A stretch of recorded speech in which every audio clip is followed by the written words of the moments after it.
Пакс Силика төңірегіндегі жаңалық жасанды интеллект дәуіріндегі жаңа геосаяси тартыстың көрінісі. Reuters дерегінше ақш ондаған елге ескерту дайындап жатыр екен. Егер мемлекет Қытайдың жасанды интеллект бойынша балама бастамасына қосылса, онда ол ақш бастаған Пакс Силика коалициясынан шеттелуі мүмкін. Яғни Вашингтон серіктестеріне екі жақты бірдей жүруге болмайды деген сигнал беріп отыр.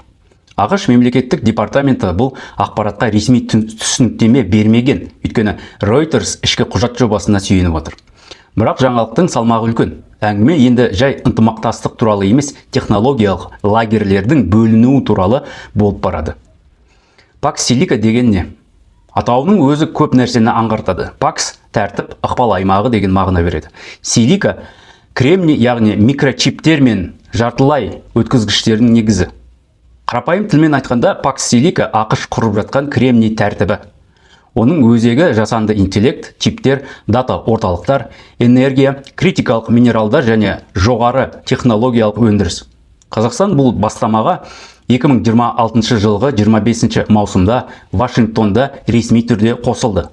Құжатқа Қазақстан тарапынан премьер-министрдің орынбасары, жасанды интеллект және цифрлық даму министрі Жаслан Мадиев қол қойды.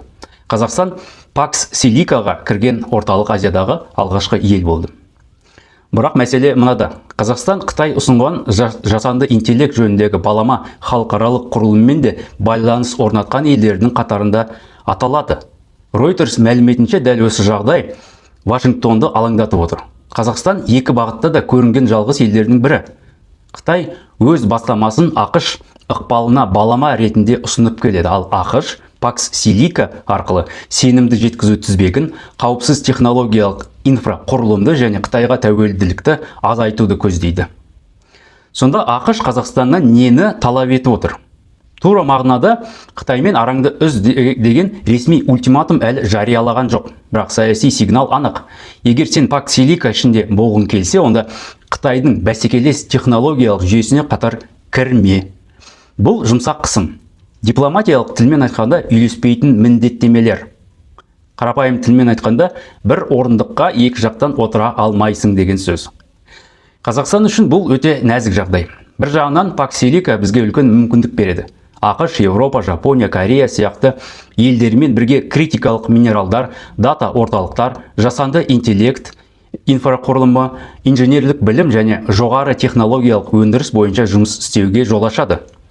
Бұл Қазақстанды жай ғана мұнай, уран, мыс немесе сирек металдар сататын елден күрделі өндірісі бар технологиялық мемлекетке жақындатуы мүмкін.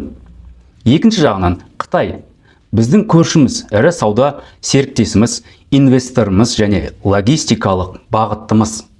Қазақстан үшін Қытаймен қатынасты құрбан ету ақылға сыймайды. Бізге бір империядан қашып, екіншісінің толық технологиялық тәуелділігіне түсу де керек емес. Сондықтан Қазақстанның мүддесі біреудің геосаяси ойынында пешка болу емес, осы бәсекені өз пайдасына айналдыру. Ал енді басты сұрақ. Қазақстан Пакс Силикаға кіріп нақты не алады? Егер біз тек шикізат беріп, критикалық минералдарды сыртқа шығарып, кейін дайын чиптер мен бұлттық сервистерді қайта сатып алсақ, онда ештеңе өзгермейді. Бұл бұрынғы шикізаттық модельдің жаңа атауы ғана болады.